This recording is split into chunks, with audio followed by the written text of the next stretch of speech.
Betrayed by my husband, I uncovered a fortune that crushed his expectations. Revenge is sweet. I never imagined betrayal could feel so cold. I stood in the kitchen, my heart racing as I watched my husband Marcus scroll through his phone, a smirk plastered across his face. He had always been charming, the life of the party. But today, something felt off. I couldn't shake the feeling that he was hiding something from me, a secret lurking in the shadows of our seemingly perfect life. "Hey babe, what are you up to?" I asked, trying to sound casual.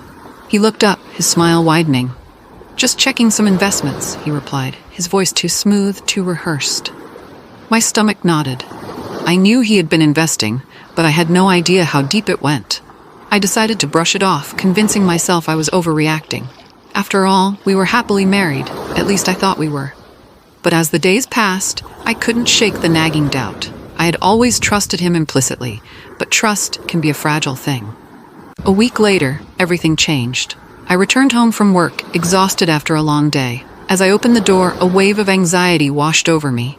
The house was quiet, too quiet. Marcus was usually in the living room, watching TV or tinkering with his latest gadget. I walked through the house, calling his name. "Marcus, are you home?" No response. I headed to our bedroom, and that's when I saw it, a single piece of paper on the bed. My heart dropped as I picked it up. It was a receipt for a hotel stay, dated for the previous weekend. My mind raced. Had he been cheating on me? I thought about all the times he had been busy and how many late nights he had claimed to be working. Panic washed over me. I needed answers, and I wasn't going to let this slide. Fueled by a mix of anger and determination, I grabbed my laptop and started digging. I logged into our shared bank account, heart pounding. When the screen loaded, my breath caught in my throat. There were withdrawals I didn't recognize, large ones. My instincts screamed betrayal. With each click, I felt my world crumbling. I found transactions that led to other hotels, restaurants, and even online purchases that didn't make sense. I stared at the screen in disbelief. This wasn't just infidelity. This was deceit on a grand scale. I felt tears welling up, but I pushed them back. I couldn't let him see me break. I needed to confront him, but I had to gather evidence first. I needed to know the full extent of his betrayal. The next day, I took a day off work. I spent hours researching and tracking down every transaction. Each piece of information added more fuel to the fire inside me. Finally, I decided to confront him. I wanted him to sweat a little, to feel the weight of his actions pressing down on him. When he came home that evening, I acted normal, greeting him with a smile. "How was your day?" I asked, trying to keep my voice steady. He shrugged, oblivious to the storm brewing beneath my calm exterior. "Just the usual," he replied, plopping down on the couch. I joined him, my heart racing. "I found something interesting today," I said, watching his expression closely. He looked at me, curiosity flickering in his eyes. "What do you mean?" he asked, a hint of caution creeping in. "Oh, just some receipts and bank statements," I replied casually, trying to gauge his reaction. His eyes widened for a moment before he masked it with a grin. "What's up with that?" I leaned in closer, my voice low. "I noticed some significant withdrawals from our account. Care to explain?" His smile faltered, but he quickly recovered. "I don't know what you're talking about. You must be mistaken." I felt a surge of adrenaline. "Mistaken? I have the receipts right here, Marcus. You can't lie your way out of this one." His face paled as I pulled the documents from my bag, laying them out in front of him. He glanced at the receipts, and I could see the panic rising in his eyes. "It's not what you think. I can explain," he stammered, but I wasn't going to let him spin this his way. "No, Marcus. You've lied to me for too long. I deserve the truth." The confrontation escalated quickly. His calm demeanor shattered as he shouted, "You don't understand." I felt a shiver run down my spine. How could he think I wouldn't understand? I had trusted him completely, believed in our life together. "You've been lying to me about everything. Who is she?" I demanded, my voice steady despite the chaos inside me. He hesitated, his gaze flickering. "There's no one else," he insisted, but I could hear the cracks in his voice. "Then what are these hotel receipts for? You think I'm going to believe you've been staying there for work?" I pressed. The truth was right there, waiting to be uncovered. I could feel my heart racing, the anticipation of his confession building. Marcus finally broke down. "Okay, I may have stayed at a hotel, but it was for work. I was meeting clients, he shouted, desperation creeping into his tone. You have to believe me. I could see the sweat forming on his forehead, the panic in his eyes. This isn't just about you meeting clients, Marcus. This is about trust, and you've shattered it. I took a deep breath, trying to stay calm. Tell me the whole truth, or I'll find out myself. I knew I had to remain firm. If he thought he could manipulate me with his lies, he was sorely mistaken. Marcus ran a hand through his hair, frustration evident. Fine, I met someone, just once, but it didn't mean anything. He looked at me, pleading. You have to understand, I was feeling lost in my career, and she just listened. I felt sick to my stomach. The betrayal cut deeper than I had anticipated. How long has this been going on? I asked, my voice barely above a whisper. He looked away, shame washing over his face. A few months, he admitted, his voice breaking. I couldn't believe it. I had spent years supporting him, believing in us, and he had thrown it all away for a fleeting moment of weakness. You've betrayed me in the worst way possible, Marcus. You can't just take that back. The atmosphere in the room shifted. I felt a mix of anger and sadness, a whirlwind of emotions threatening to consume me. I stood up, pacing the room, trying to process everything. This isn't just about us anymore. This is about my life, too. You've put everything we built at risk. He attempted to reach for me, desperation in his eyes. I'll fix this. I'll do anything. Just give me another chance. But I was done. I needed time to think, to process the betrayal. I can't just forgive you, Marcus. You need to understand the gravity of what you've done. I turned away, tears streaming down my face. I needed space to clear my head, but deep down I also felt a spark of determination igniting within me. That night, I lay in bed, unable to sleep. My mind raced with thoughts of betrayal, anger, and disappointment. But as the hours passed, something else began to surface, a sense of empowerment. I would not be a victim in this situation. I had the power to take control of my life. I remembered the conversations we had about investments, how he would often brag about his connections in the finance world. What if I used that knowledge to my advantage? The idea began to form in my mind. I would uncover the truth, not just about him, but about myself as well. The next day, I woke up with a renewed sense of purpose. I decided to delve into his finances further. If he thought he could keep secrets from me, he was sorely mistaken. I would find out everything I needed to know. I spent the entire day digging into our bank statements, tracing every transaction. A sense of determination filled me as I compiled a list of all the suspicious activities.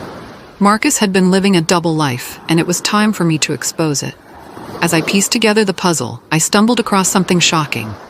An account I had never seen before, with a significant balance.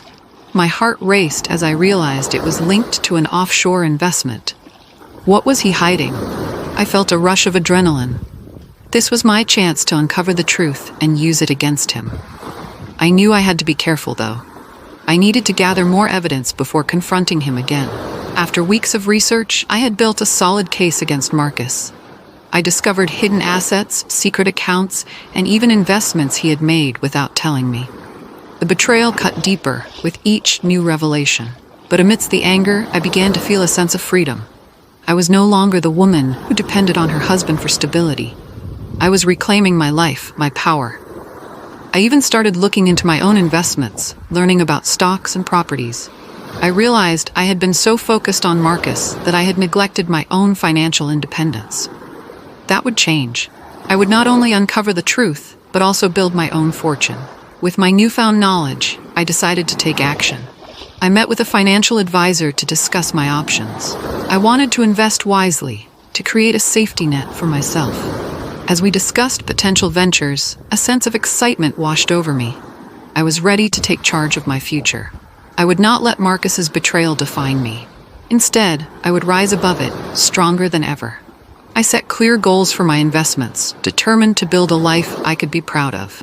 As I left the meeting, I felt a surge of confidence. I was no longer just Marcus's wife. I was Lena, a woman with her own ambitions and dreams. The road ahead was daunting, but I was ready to face it head-on. The confrontation with Marcus was inevitable. I had gathered enough evidence, and it was time to face him. I called him home, my heart pounding with anticipation. As he walked through the door, I could see the unease in his eyes. "Lena, we need to talk," he began, but I cut him off. "No, Marcus, I need to talk."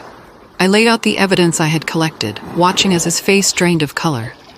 "Where did you get this?" he stammered, panic creeping into his voice. "You don't need to know. You've lied to me for too long," I shouted, my anger boiling over. He looked desperate, trying to regain control of the situation. "I can explain everything, just listen." But I wasn't interested in excuses anymore. The truth was out, and I was ready to take my power back.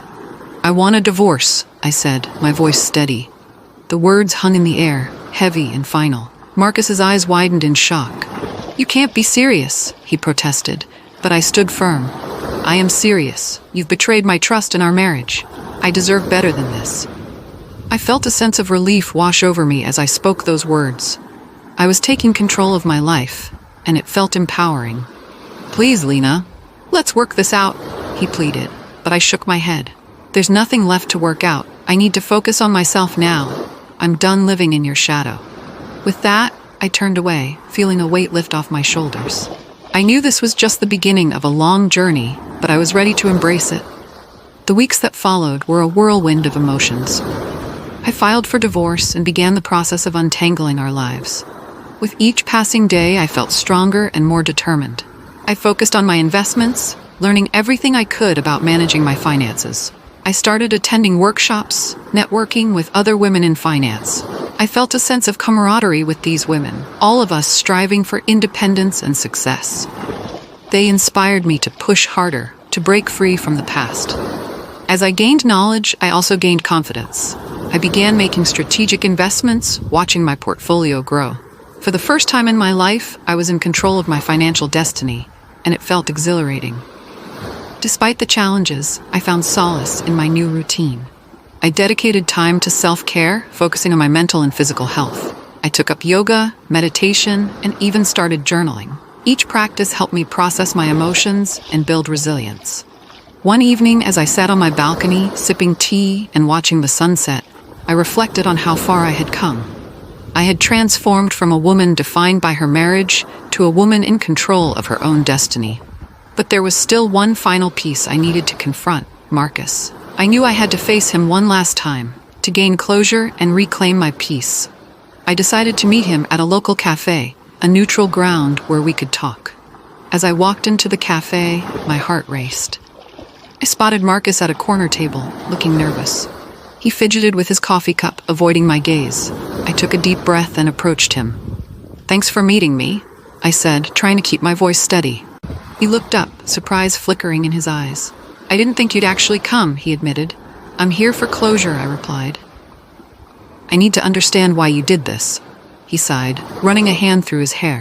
"I was feeling lost, Lena. I didn't mean to hurt you. I just wanted to feel alive again." I felt a mix of anger and pity. "But you hurt me in the process. You destroyed our trust." He nodded, guilt washing over his face. "I know, and I'm sorry. I messed up. I need you to understand that I'm moving on," I said firmly. "I'm not looking back anymore. I deserve better than what you offered." Marcus looked down, shame etched across his features. "I get it. I never wanted to lose you," he admitted, his voice barely above a whisper. "But I understand if you never want to see me again." I felt a pang of sadness for the man I once loved. But I knew my journey was about self-discovery, not about him. "I have to do what's best for me now," I replied. "I hope you find your way too." With that, I stood up, feeling a sense of finality wash over me. I walked out of the cafe, leaving the past behind. I was ready to embrace my future, whatever it held. As the divorce finalized, I felt a mix of liberation and sadness. I had closed that chapter of my life, but it also marked the beginning of a new adventure. I threw myself into my investments and focused on my career, determined to make a name for myself. I started networking more aggressively, attending industry events and meeting influential figures in finance. Each connection I made opened new doors, and soon I was being invited to speak at seminars about financial independence for women. The more I spoke, the more confident I became. I shared my story, my struggles, and how I had turned betrayal into empowerment. Women came up to me, thanking me for my honesty and inspiration. It felt amazing to help others find their strength. One day, I received a call from a publisher. They wanted to discuss writing a book about my journey. I was stunned but excited. This was an opportunity to reach even more people, to share my story of resilience and growth. As I began writing, I poured my heart into every chapter. I wanted to empower others to take control of their lives, to rise above betrayal and find their own paths. The writing process was therapeutic, helping me heal even further. With each page, I felt more connected to who I was becoming. I was no longer just a victim. I was a survivor, ready to take on the world. The book became a beacon of hope for many, and I was proud of the message it conveyed. As my book launched, the response was overwhelming. I received messages from women across the country, sharing their stories of resilience and triumph. It was inspiring to see how my journey resonated with so many. I started hosting workshops and speaking engagements, empowering others to break free from their own chains of betrayal. I created a community of strong women, supporting each other and celebrating their successes. Every event filled my heart with joy. I discovered my passion for helping others, and it fueled my drive. I realized that my true calling was not just about financial independence, but also about empowering others to find their voices. As I continued to thrive, I received an unexpected call from my lawyer. "Lena, I have some news about Marcus," she said, her voice serious. My heart raced. "What happened?"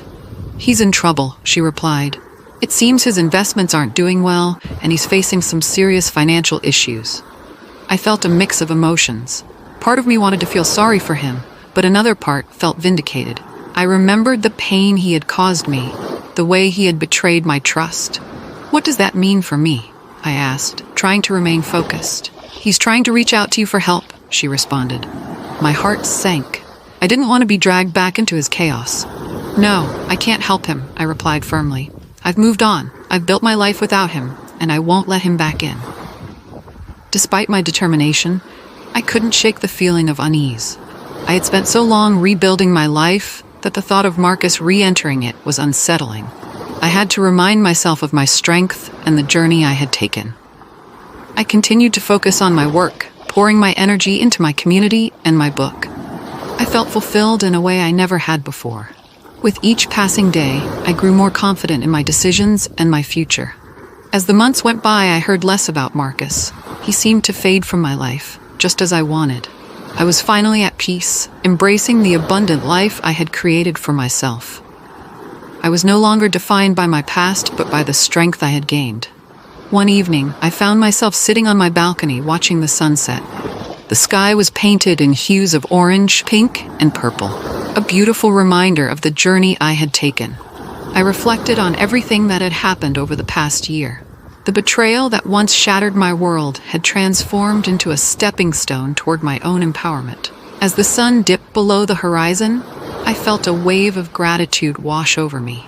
I had rediscovered my strength, built a life I was proud of, and learned to love myself again. I picked up my phone and opened my social media app, scrolling through messages of support and encouragement from the community I had built. I had turned my pain into purpose, and it felt incredible. Suddenly, a notification popped up. It was a message from an old friend, someone I hadn't spoken to since before Marcus's betrayal. "Hey Lena, I just finished your book and I'm so inspired. Can we grab coffee soon? I'd love to catch up." A smile spread across my face. I typed back eagerly, "Absolutely. Let's meet this weekend." I felt a sense of excitement at reconnecting with someone who had once been a significant part of my life. It reminded me that I was not alone in this journey. I had friends and supporters who believed in me. As I set my phone down, I took a deep breath, feeling the cool evening breeze against my skin. I knew that no matter what challenges lay ahead, I could face them head-on. I had built a strong foundation for myself, one of resilience and determination. In that moment, I made a promise to myself to continue sharing my story, to empower others, and to always seek joy in the little things. The journey of betrayal had led me to an unexpected fortune, not just in finances, but in self-discovery and strength. I was ready to embrace whatever came next, knowing that I was the architect of my own destiny.